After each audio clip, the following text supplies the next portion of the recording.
आज मैं कथा सुना रहा हूं पंच महाभूतों में परम विराट आकाश तत्व की। एक तारा है जो बिल्कुल अलग दिखाई देता है, अकेला दिखाई देता है, और ये चमकदार ग्रह है शुक्र। मैं आज आपको इसकी कहानी सुनाता हूं। आज से हजारों हजार साल पहले महर्षि भृगु का पुत्र कवि वो महर्षि अंगिरस के आश्रम में पढ़ने के लिए गया। महर्षि अंगिरस के विद्यार्थियों के साथ स्वयं उनका पुत्र भी पढ़ता था, जीव। इसलिए अंगिरस के मन में एक सहज पिता जैसी कामना थी कि उनका पुत्र जीव ही सबसे तेज हो, सबसे मेधावी हो। ये किसी आचार्य के लिए शोभन बात नहीं है।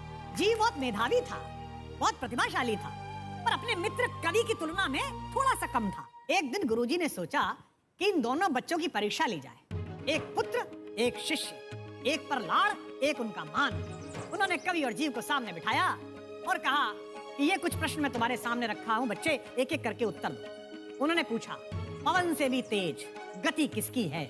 जीव चुप रह गया, उसकी समझ में नहीं आया कि पवन से तेज क्या है। जब उन्होंने यही प्रश्न के लिए कवि की ओर आशा से देखा तो उसने विनम्रता से प्रणाम करके कहा, गुरुदेव, मन की गति पवन से भी तीव्र है। उत्तर बहुत अच्छा था, गुरुजी प्रसन्न हुए, लेकिन मन में एक क्षोभ रह गया कि मेरे बेटे को नहीं पता था। गुरुजी ने फिर दूसरा प्रश्न किया, अच्छा जीव, ये बताओ कि इस पूरे जगत को किसने ढक रखा है? जीव फिर चुप रह गया, उसकी समझ में नहीं आया। गुरुजी ने निराश होकर कवि की तरफ देखा तो आशा से भरे हुए कवि ने तपाक से उत्तर दिया, गुरुदेव, इस जगत को अज्ञान ने ढक रखा है। उत्तर एकदम सही था। अपने पुत्र को मूर्खों की भांति चुप देखकर महर्षि अंगिरस के अंदर एक क्रोध पैदा हुआ जो अशोभनीय है। उन्होंने फिर तीसरा सवाल किया और पूछा, बताओ आलस्य क्या है? जीव अभी सोच ही रहा था कि उन्होंने कवि के पास देखा और कवि ने तुरंत उत्तर दिया, गुरुदेव, धर्म न करना ही आलस्य है। उत्तर बहुत अच्छा था कवि का, और ये कवि ही कह सकता है। लेकिन गुरुजी बहुत दुखी हुए। उन्होंने परीक्षा समाप्त की और सोचने लगे कि यार, अपने बेटे को उतना बुद्धिमान कैसे बनाऊं जितना ये कवि है। तो उन्होंने कोई सात्विक युक्ति निकालने की बजाय एक तामसिक युक्ति निकाली जो आचार्यों को शोभा नहीं देती। वो अपने पुत्र को अलग से पढ़ाने लगे, तब भी जीव उतना मेधावी ना बन पाया। उन्होंने सोचा कि अपने बेटे को आगे बढ़ाऊं, इससे बेहतर यह है कि कवि को पीछे कर दूं ताकि आगे बढ़े। अब अगले दिन से जब सारे बच्चे पढ़ाई के लिए बैठे तो कवि को आश्रम की सफाई का, लकड़ी लाने का, जल भरने का कोई भी दायित्व पकड़ा देते, और एक विनम्र शिष्य होने के नाते कवि उसी ऊर्जा के साथ जैसे पढ़ता था अपने गुरु के आश्रम के काम निपटाता। 2, 4, 5, 10 दिन बीते, कवि को कुछ समझ में नहीं आया, पर धीरे धीरे उसके मन में ये शंका बैठ गई कि जब आश्रम के अन्य बच्चे पढ़ाई करते हैं तो गुरुजी मुझे उस समय ही कोई ना कोई काम क्यों सौंप देते हैं। तो उसने अपनी जिज्ञासा के शमन के लिए बड़ी हिम्मत जुटाकर एक दिन गुरु प्रवर के सामने चरण स्पर्श करके विनम्रता से पूछा, गुरुदेव, आजकल क्या आप मुझसे कुछ क्रोधित हैं? आप सदा पढ़ाई के समय मुझे किसी न किसी दायित्व में उलझा देते हैं।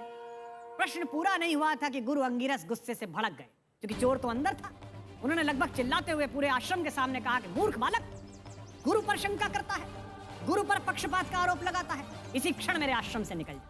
अपने गुरु के आश्रम से निकाले जाने के बाद भटकते भटकते कवि उस समय के महान ऋषि गौतम के आश्रम में पहुंचा। गौतम ऋषि ने उसे शरण दी, उसकी बुद्धिमत्ता से प्रभावित होकर अपने पास रखा, उसे खूब सारी विद्याएं सिखाई, और सारा ज्ञान सिखाने के बाद गौतम ऋषि ने एक दिन कहा, हे प्रिय वत्स, मैंने तुम्हें अपनी सारी विद्याएं तो दे दी, पर मैं देख पाता हूं तुम में और अधिक विद्याएं प्राप्त करने की योग्यता है। तुम में वह है जो बहुत बिरले साधकों में होता है। इसलिए अब तुम विद्याओं के आदिदेव, कला के आदिदेव भगवान शिव की तपस्या करो।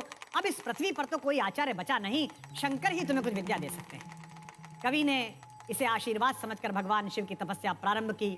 कई वर्षों की विकट साधना के बाद रुद्र प्रकट हुए और महादेव ने कवि को एक ऐसी महत्वपूर्ण विद्या सिखाई जो दुनिया में किसी के पास नहीं थी।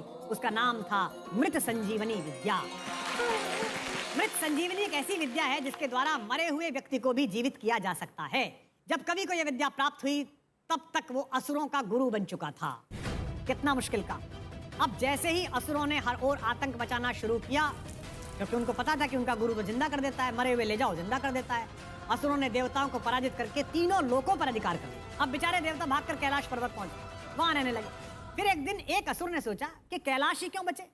ऐसे में भगवान शिव ने एक युक्ति निकाली। उन्होंने अपना आकार बढ़ाना शुरू किया और कवि को ही उठाकर निकल लिया। अब कवि की विद्या नाकामयाब हो गई, क्योंकि मृत संजीवनी विद्या तो आती थी, लेकिन पेट से बाहर निकलने की विद्या कहाँ आती थी। और इस तरह भगवान शंकर असुरों के आतंक को रोकने में सफल हुए। लेकिन कवि तो बहुत बुद्धिमान, उसने शिवजी के पेट में बैठे बैठे शिवजी की ही तपस्या प्रारंभ कर दी। कई वर्षों तक तपस्या करता रहा। आखिर एक दिन शिवजी भी प्रसन्न हुए कि कैसा हठधर्मी है, मैं ऐसे निकल गया हूं फिर भी मेरी साधना कर रहा है। उन्होंने अपने पेट से बाहर उसे निकाला और साधना से इतने प्रसन्न हुए, उसे वरदान दिया और कहा कि वत्स, विपरीत और भीषण परिस्थितियों में भी तुम्हारे द्वारा की गई इस अद्भुत तपस्या से मैं बहुत प्रसन्न हूँ।